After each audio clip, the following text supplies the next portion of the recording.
दहशतगर्दों के खिलाफ ऑपरेशन में ब्रिगेडियर मुस्तफ़ा कमाल बर्क की जामे शहादत नोश कर गया।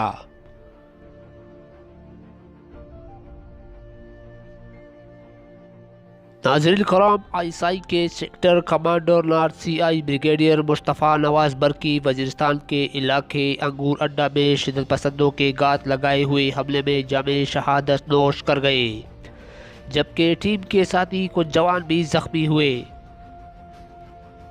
ये वाक़या जनूबी वज़ीरिस्तान अंगूर अड्डा गज़ाई और हमरान के दरमियान पेश आया। शिद्दत पसंदों के इस हमले में आला ऑफिसर शहीद जबकि कुछ एहलकार ज़ख्मी भी हुए।